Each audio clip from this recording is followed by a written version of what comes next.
Hello मेरे प्यारे दोस्तों, स्वागत है आपका लाइफ स्टोरी विद सोना के साथ। निशा अपने पिता की लाडली बेटी थी। उसके पिता रामचंद्र जी जिले के सरकारी अधिकारी थे। उनके दो लड़के भी थे। जब निशा थोड़ी बड़ी हुई थी तब से ही उसके पिता ने एक कमरे में उसके लिए थोड़ा थोड़ा करके सामान सहेजना शुरू कर दिया था। निशा की मां सविता जी रामचंद्र जी से अक्सर मजाक करती, ये आप अभी से क्यों इकट्ठा करने लगे? अभी तो बेटी कॉलेज में आई है। निशा के पिता को इस बात से कोई फर्क नहीं पड़ता था। वो तो अपनी बेटी की शादी का सामान धीरे धीरे करके जमा करते जाते। उनका मानना था जीवन का क्या भरोसा, कब साथ साथ छोड़ जाए। बेटी की शादी में मैं कोई भी कमी नहीं छोड़ देना चाहता हूँ। सविता जी उनकी इस बात से उन्हें पागलपन की हद करार दी थी। निशा की ग्रेजुएशन की पढ़ाई पूरी होने को आ रही थी। रामचंद्र जी ने चंडीगढ़ के एक परिवार में उसका रिश्ता तय कर दिया। लड़के का नाम मोहित था। मोहित इंजीनियरिंग कर रहा था। निशा के पिता बड़े खुश थे और जल्द विवाह करना चाहते थे, लेकिन अभी निशा की 1 साल की पढ़ाई और बाकी रह रही थी। उधर मोहित भी इंटर्नशिप बाकी थी।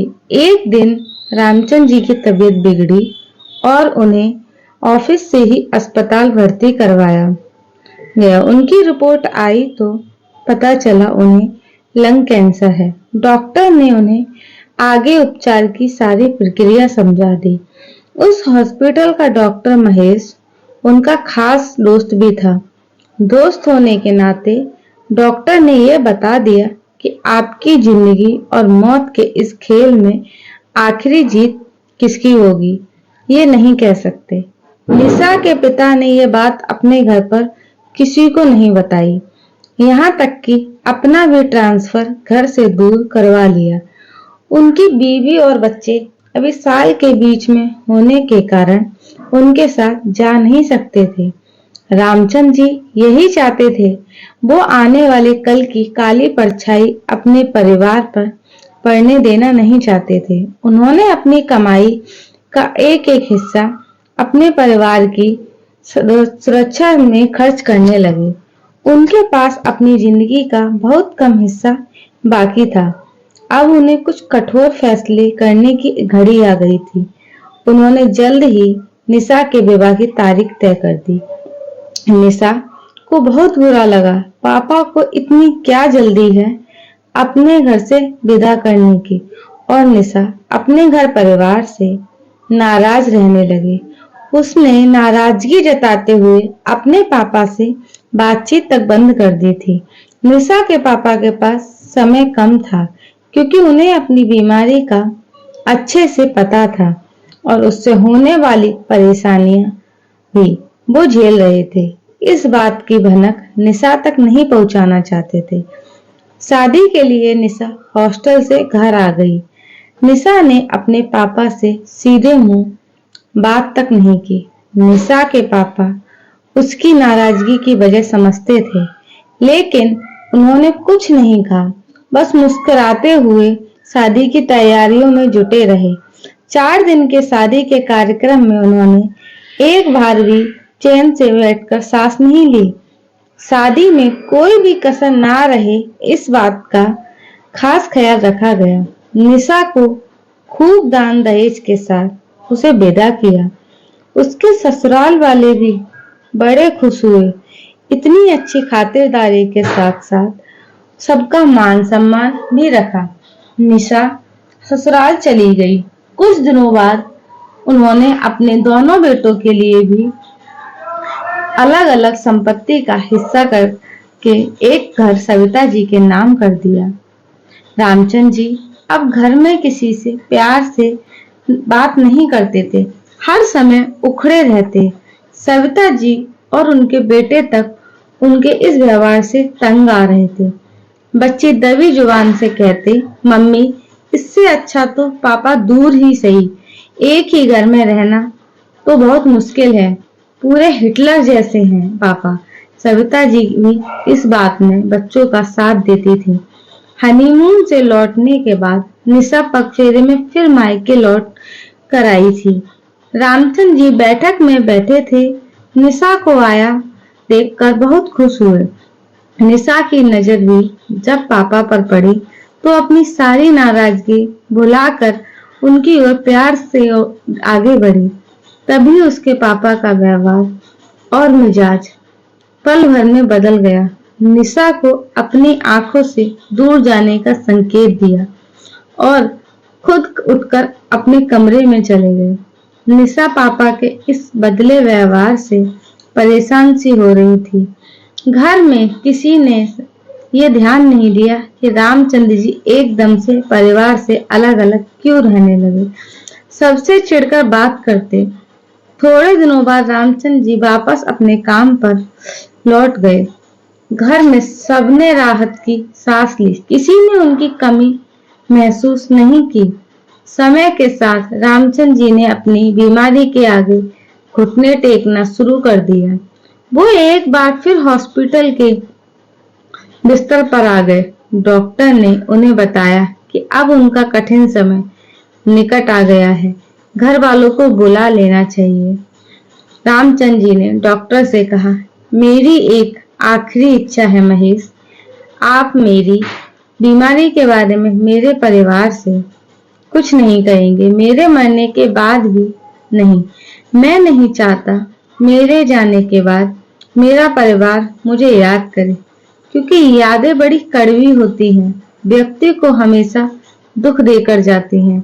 जब मुझे मालूम है मैं ठीक नहीं हो सकता, तो इस गम का असर मेरे परिवार पर नहीं पड़ने देना चाहता।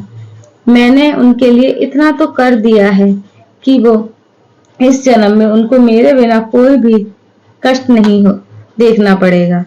महेश एक डॉक्टर के साथ उनका दोस्त भी था, उनकी भावनाओं को समझ सकता था। उन्होंने उनसे वादा किया कि वो ऐसे ही करेंगे। रामचंद्र जी का आखिरी दिन करीब आ गया था। आज उनकी सांसें धीमी होती जा रही थी। डॉक्टर महेश ने घर पर सूचना देना उचित समझा। घर से सब लोग आ गए। निशा भी अपने पति मोहित के साथ आ गई थी। सबने पहली बार पापा को इतना थका हुआ और बीमार देख रहे थे। वो समझ ही नहीं पा रहे थे कि उन्हें क्या हो गया था। एक आखिरी बार रामचंद्र जी ने धीमी होती सांसों और बंद होती आंखों को उठाकर एक नजर परिवार को देखा और हमेशा के लिए अपनी आंखें बंद कर ली।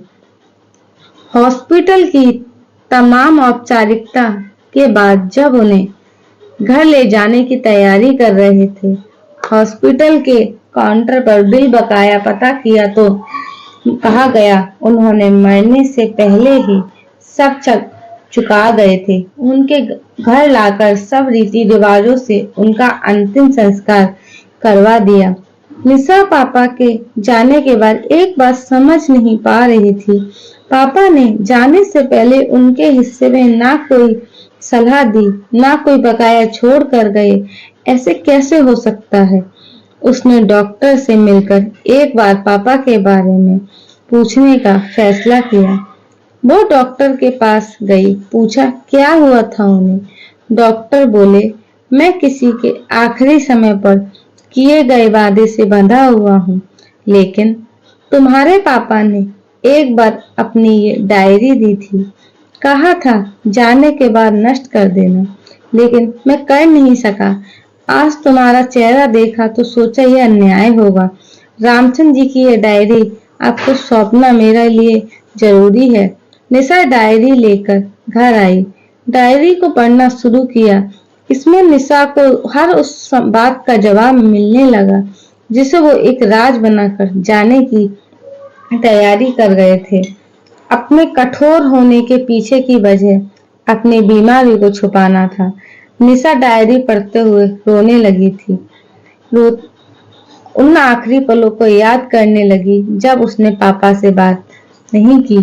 नाराजगी में उसने अपने पापा के साथ के कुछ सुनहरे पलों को भी खो दिया। पापा की उस परिवार प्रेम को मान गई। यह सच है, एक पिता के कितने रूप होते हैं।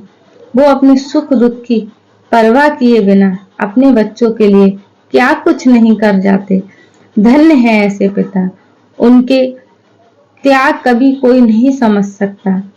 जाने के बाद ही एक पिता की असली भूमिका पता चलती है।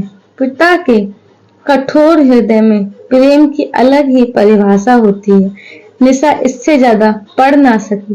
पिता की आखिरी इच्छा थी उनका अपना सच परिवार तक नहीं पहुंचे, जिसे उसको पूरा करना था।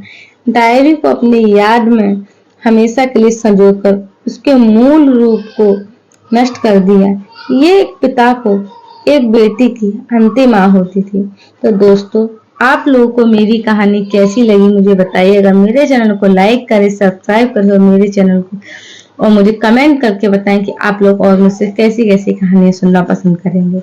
आप सभी का बहुत बहुत धन्यवाद।